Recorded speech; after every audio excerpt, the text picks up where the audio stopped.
Hi YouTube! Today we are watching a video by Chat History called Deadliest Chemical Weapons Ever Used in History. I'm excited for this video. Just don't use this stuff on chat.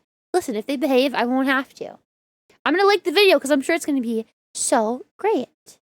Deadliest chemical weapons. I'm so excited! Humans have been wiping each other from existence since the beginning of time. Whether it's a simple squabble or an alls-out, balls-out war, nothing is ever really resolved until at least one side lies in ruin. Spartans? Destroyed. The Romans? Vandalized.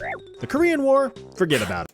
How come every time we start a video, I don't know why, but I immediately start yawning? I don't know why. I just immediately have to yawn every time we start a video. Sometimes I fight it. Sometimes I like cover my mouth while I do it so that no one can see it. But sometimes I forget, and I forgot to cover my mouth. But yeah, immediately when we start doing a video, I just start yawning. I don't know why. I'm always tired. Work kicks my ass every day. I'm an eepy f***ing bear. While a classic sword to the chest or a freedom seat to the old gray matter is perfectly capable of getting your point across, sometimes nations invest in more creative solutions. And that's where full-on chemical warfare comes in. You see, a quick and easy demise is a courtesy. It's the slow and agonizing expirations that really send a message. So let's see just how far humanity is strayed from the light, shall we? As a warning, you'll be seeing some gruesome images of the effects of these very real and very deadly chemicals. Well, you're gonna show so if like you want to be actual watching pictures? these videos with a big old plate of food, you're in for a bad time. Anyway, first up is mustard gas. A bit more tangy than your average condiment, mustard gas was a game changer. This is what the ladies on TikTok, the cleaning ladies on TikTok keep making in their bathrooms, right? Graphic violence, yay. Yeah, that's what they do on TikTok, I'm pretty sure. Don't tell them what the mixture is. Everybody knows what it is. You're not supposed to mix cleaning chemicals specifically for this reason, no? In World War I, which was already a game changer itself in the world of warfare.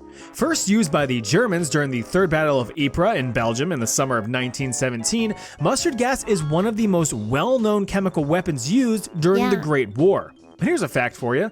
Mustard gas isn't a gas. It's not even a mustard. It's actually a liquid at room temperature, which actually made it more effective in warfare. The thick and oily liquid would stick to most surfaces for days on end. And to take advantage of this, mustard gas was packed into artillery shells, which bombarded the battlefield. The artillery explosions would turn the liquid into a fine mist, spraying all over the place. What's worse is that the lethal liquid would slowly vaporize in warmer temperatures, creating creeping death clouds which would engulf soldiers. This vicious vapor had a strong garlic or mustardy odor, which is how the chemical got its namesake. But no matter if it's a gas or a liquid, the horrible effects still remain the same. And I hope you're ready for some brief chemistry lessons here, because I'm going to be giving you a rundown of how these chemicals affect the human body. And since I'm a chemical engineer during my day job, you can, you know, trust me, bro. All right, so mustard gas is what's called a blistering agent. This means that its main form of attack is damaging human tissue. And this is done through the chemical's ability to really fudge up the DNA and proteins in the nuclei of your cells, particularly in the moisture areas of your body like your eyes, your skin, and your respiratory tract. So rest easy knowing that nowhere's really safe, especially if you sweat a lot, like say a soldier in the heat of battle carrying a crap ton of equipment. Any skin exposed to mustard gas will develop severe chemical burns, and thanks to all that DNA and protein destruction, will form very juicy but agonizingly painful yellow blisters, or as I like to call them, the Forbidden Capri Suns. Ew! Ew! Now, with how bad this stuff is on your skin, it's even worse when it gets in your slippery wet eyeballs. If mustard gas gets in your eyes, you're gonna be hit with severe and immediate irritation, burning, and in some cases, partial or complete blindness. But that's just the effects on the outside of the body. Breathing the stuff in results in immediate burning and pain in your throat and nasal passages. Why is it spicy? Over the course of a few days, this will evolve into inflammation of said airways, causing restricted breathing, congestion, and likely complete respiratory failure. Those who did survive mustard gas exposure often suffered long-term respiratory complications for years after the war. Despite cause— Do you want to know something? So when I was little, I had this neighbor who he was younger than me. He was like 5 years younger than me, I think. And he lived down the street from me, and he'd come over to play at our house sometimes. And we had poison ivy in our backyard, but we didn't know about it at the time. So we were playing in the backyard, like climbing on the trees, and we ended up getting into a bunch of poison ivy. And me, like, obviously, like, my arms and everything was covered in it, like my legs were covered in it. It was gross, right? And I was really itchy. But this was the first time he had ever gotten into poison ivy, and he literally was so uber allergic to it. Like, he had huge, giant, painful blisters, and it got in his lungs. He had to be hospitalized. Yeah. He had like in his throat, in his mouth, in his lungs. Isn't that crazy? Yeah, I can only imagine though. Like, it's probably very similar to this, no? Was he smoking it? No, he was just that allergic to it. He was literally just that allergic to it. Like, even like rustling it and like it like particles of it coming off of it and getting into the air in his lungs. Yeah. Crazy. He had to get hospitalized for it and everything. Causing these horrific side effects and being the most commonly used chemical in old WW1, the mortality rate of mustard gas is pretty low, only making up about 2 to 3% of all chemical warfare deaths during the Great War. There was a chemical that was much more deadly than mustard gas, and that chemical is Fosgene.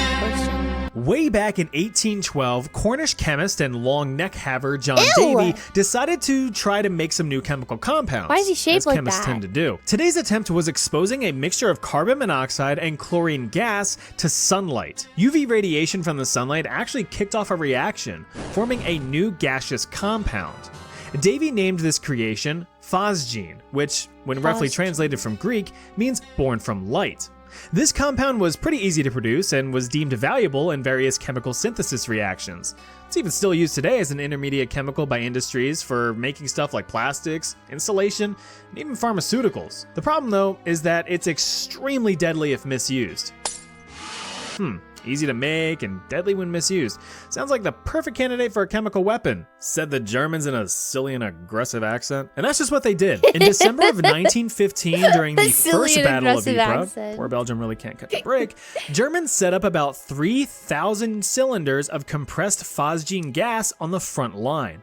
It was then released in a light breeze, causing a deadly white cloud which devoured the opposing forces. Now, Fosgene is classified as a choking agent, which, although very kinky, is lethal. No! When exposed to Fosgene gas, you immediately experience violent Hey yo, it kind of looks like a hey yo. coughing, difficulty breathing because, yeah, you know, a choking agent, and nausea and vomiting.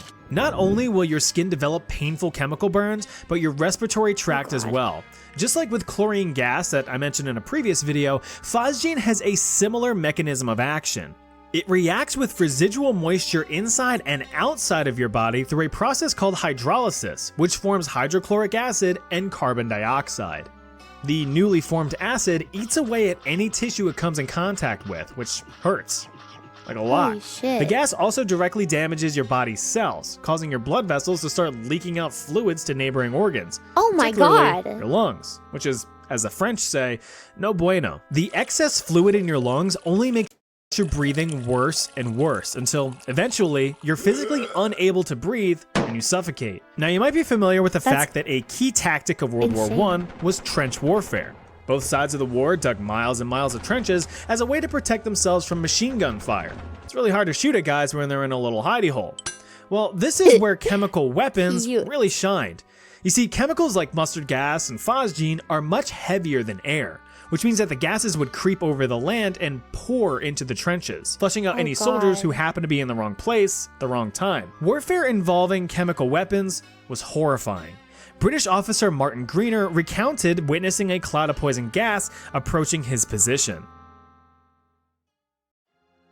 What can you do? Just a dawn. What can you do about this? You just like lay down on the ground and like cover your face and just pray, or what? Like there's no fix for this, huh? Yeah, you just have to wait and die. That's actually crazy. Well, you get it on your skin too, though. Have a dehumidifier on hand. Well, yeah, obviously you're forced to leave the trench and get shot, but like there's nothing you can do against this specifically, though. Damn. Wet rag is the best you can do? Yeah, but it still gets on your skin, though. Yeah, you just have to, like, I guess... Yeah. Wow, that's crazy. They opened a very heavy fire, especially machine gun fire. And that's the idea, was that apparently to make you get down. And then the next thing we heard this sizzling, you know. I mean, you could hear this damn stuff coming out. And then saw this awful cloud coming over. Great yellow, greenish yellow cloud. Wasn't very high, about, I would say, it wasn't more than 20 feet up. Nobody knew what to think. But immediately it got there, we knew what to think. I mean, you knew what it was. Well, then of course you immediately began to choke. Then the word came, whatever you do, don't go down. You see, if you got to the bottom of the trench, you got the full blast of it, because it was heavy stuff, it went down. Now, you have to remember that Fosgene was first used in 1915. The first effective gas masks weren't developed or distributed for a few months, meaning that these first witnesses had little to no protection against this stuff. In the end, Fosgene is estimated to be the cause of over 90,000, or about 85% of all known chemical weapon deaths during World War I. Although history likes to highlight the German Empire for their aggressive use of chemical weapons during the Great War, and rightfully so, it was actually France who first used tear gas in 1914. But compared to chemicals like Fosgene, it's like hucking a paper ball at a cannon. I knew those Frenchies were all... Just prior to World War I's big spankin' sequel, Germany was experiencing a bit of a problem outside of planning world domination. Bugs. A bunch of weird little weevils were doing irreparable damage to German orchards, which were a key food source. You see, you have to be a little self-sustaining when you inevitably piss off the rest of the world. In response, German scientists were tasked with developing an effective insecticide to wither the weevils. In 1938, one Gerhard Schrader mixed phosphorus with cyanide, developing a toxic compound that was too deadly for agricultural use. If you can't kill bugs with it, maybe you can kill enemy troops with it. This compound was dubbed taboon, from the German word for taboo, because the compound was deemed too deadly for use. But that didn't dissuade Schrader, who rushed back to the lab to perform more experiments, and in doing so, he quickly developed a much more potent version of the already lethal compound. And this new poison was called Sarin, a very volatile, odorless, colorless liquid. Why is it so deadly? Well, Sarin is classified as a nerve agent, arguably the deadliest and most horrifying classification of any chemical weapon. And it works like this. Now really turn your brains on for this explanation. Okay. In your body is your nervous system. Okay. This is basically the entire body's communication network, controlling your movements, your thoughts, your emotions, your memory, muscle function, and passive functions like your heartbeat and your breathing. Well, Sarin comes in and fucks all that up by messing with these guys. These are neurotransmitters, chemical compounds that are passed between neurons in your nervous system. Some neurotransmitters you may be familiar with are adrenaline, which gives you that fight or flight feeling, serotonin, the happiness molecule, and dopamine, which hits really hard when you're up about 450% on your spy calls, but you're too stupid to sell them even though they expire in 2 hours. Well, I would like you to meet acetylcholine. This neurotransmitter is what controls your muscle movement, your thought process, and your learning ability. When passed from your nervous system to your muscles are stimulated and move the way your brain tells them to. After your muscles are done doing what they're doing, the acetylcholine is then broken down by acetylcholinesterase, allowing the muscles to relax. So Sarin over here comes in and breaks that communication line. Your muscles are bombarded with signals to move, but no signals to stop. As a result, victims who are exposed to sarin gas are no longer in control of their own bodies. They can't think, they can't breathe. The body continues to seize and painfully convulse. This complete loss of bodily function means death is quick, in as little as a single minute with direct inhalation. Compared to Fosgene, Sarin is calculated to be about 43 times more lethal when comparing lethal dosages. The sheer potential destruction of the chemical was enough to prevent Germany from ever using the gas during World War II. Oh my Some God. sources claim that the main mustache in charge was too scared to unleash it after his own personal experiences with mustard gas in World War I. But the guy authorized using gas chambers on innocent civilians, so I'm calling bullshit on that one. Regardless of the reason, sarin was never authorized for use in World War II.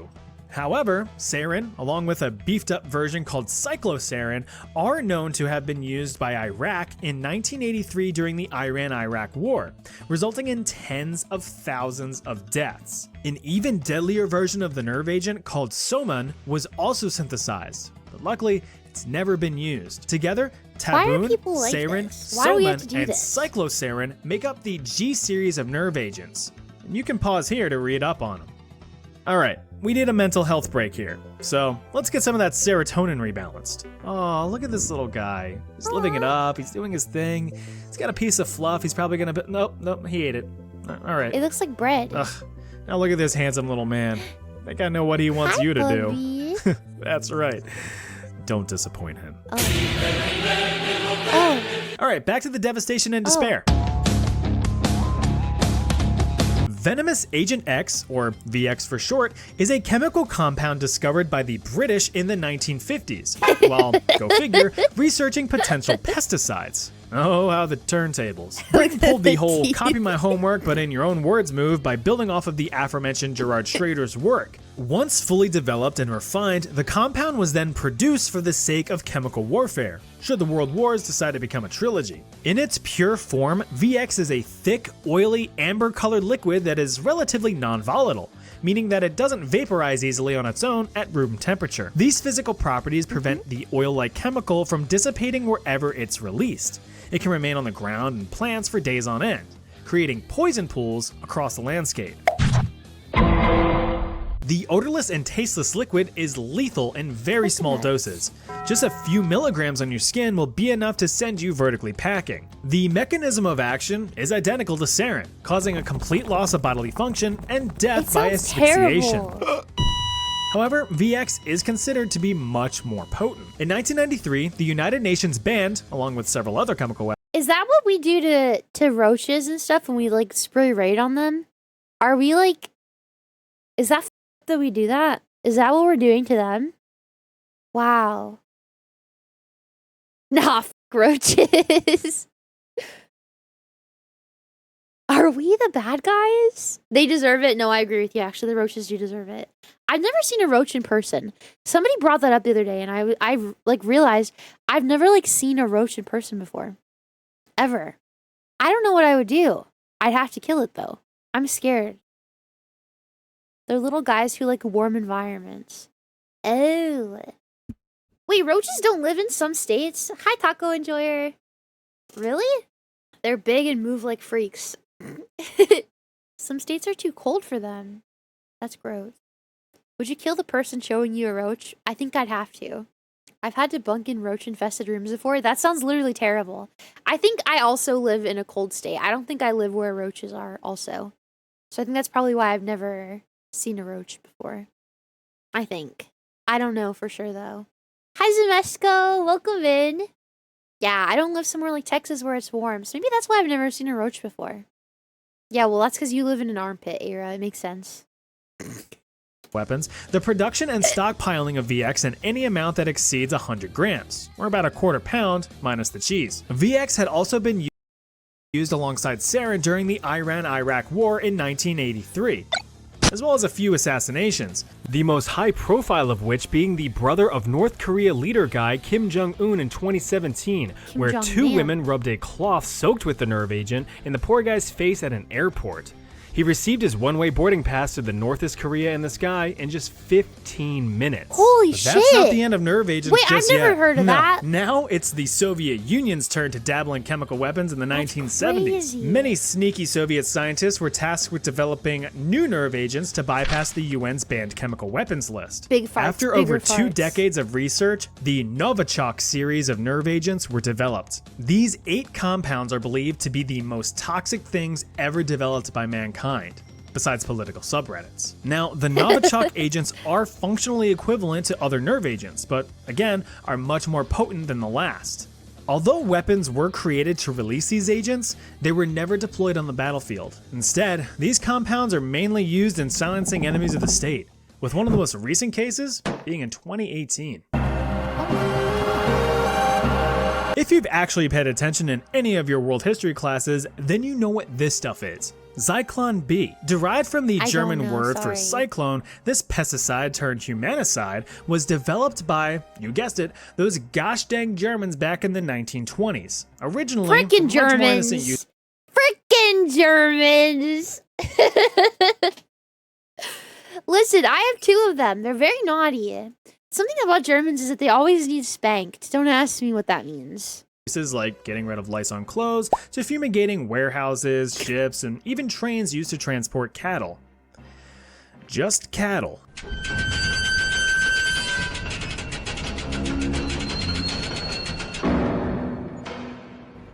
Cyclon B's main ingredient is hydrogen cyanide, a toxic systemic poison. The compound takes the form of small pellets which, when exposed to air, evaporate into a gas. Now before some nerds out there correct me, the phase change from a solid directly to a vapor is actually called sublimation. This is me saying, I know. What matters is the impact of the gas once inhaled. The biology of it all is very complex, but basically when a victim inhales hydrogen cyanide, it's absorbed into the blood through the lungs, where it breaks down into regular cyanide. This then poisons the body's cells, particularly— Oh, that's right, I do have 3 Germans. My apologies, Axel, I'm sorry. I do have 3 Germans. I guess only 2 of my Germans are naughty, though. the mitochondria. You know, the powerhouse of the cell. Aren't you glad you learned that one? Well, inside the mitochondria, cyanide stops the cellular respiration process. This means that your body can no longer produce the energy required for your cells to do their jobs. And just like in this American economy, without jobs, the cells die very quickly. As a result, the entire body shuts down, with death occurring within minutes of exposure. Of course, you may know that Cyclon B was Adolf Hitler's poison of choice to systematically eliminate millions in a bout of weaponized ostracism. You know, during that big historical event in World War II that YouTube doesn't like people talking about. Isn't it great living in a time where we have to censor ourselves when discussing horrific historical events? Anyway, next chapter. I know about this. This is the stuff that gave... You remember, guys, when my grandpa died last year? Well, I guess earlier this year. This gave my grandpa cancer. You know? During the Vietnam War from the mid-50s to the mid-70s, the US was kind of getting their asses handed to them. Fuck! One of the main problems for US troops was North Vietnam's territorial advantage. Thick foliage and treacherous jungles provided the northern military with tactical cover and vantage points. So how do you fight back against a hidden opponent? You take away their hiding spots. And that's exactly what the US tried to do when they developed the rainbow agents, toxic herbicides developed specifically for converting a lush jungle biome into a complete wasteland. Luckily, a bunch of US chemical companies already produced herbicides for use in agriculture to kill off invasive plants that threaten crop yields. The most notable companies were the Dow Chemical Company and the Monsanto Company. These companies were then tasked with upping production for the war effort. In all, 6 herbicides were developed: Agents Green, Pink, Purple, Blue, White, and Orange, all named after the color-coded barrels that they were shipped in. Agent Orange was released into the environment by any means necessary. Helicopters, planes, boats, trucks, backpacks, whatever could be used to spray liquid everywhere. It's estimated that over 11 million gallons of Agent Orange showered over South Vietnam, as well as the neutral countries of Laos and Cambodia. The US government actually sprayed about 20 times more than what the chemical manufacturers deemed necessary to get the job done. You what? Wow. Tens of thousands of square miles of rainforest and jungle were devastated in the 60s and 70s. Full ecosystems were flat out destroyed. Surviving wildlife were forced to relocate, and while not directly intended, hundreds of thousands of people were caught in the crossfire, soldiers and civilians alike. Immediate exposure symptoms included skin irritation and swelling, as well as difficulty breathing. Overall, the short-term effects were pretty mild and non-threatening. However, it was the long-term effects that packed the punch. In all, 14 diseases are linked with Agent Orange exposure, including various cancers, Parkinson's disease, and severe birth defects thanks to the chemical mixture's genetically damaging mechanism of action. Despite not being solely intended as a chemical weapon against humans, it is estimated that over 300,000 US troops and over 400,000 Vietnamese, Laotian, and Cambodian people have died as a result of Agent Orange's long-term side effects, making the compound one of the deadliest in history. My grandma got a sick Oh man, ass what a house bummer. out of it though. Should watch something happier. Here, try this. I'll see you over there. This was good. I mean, it was kind of sad, but like kind of good, I guess. I'm gonna subscribe. That was a good video. I liked it. It's very well made. Sad in content, but well made in actuality. Yeah, it was good. It was really good. Yeah, I liked it. 10 out of 10.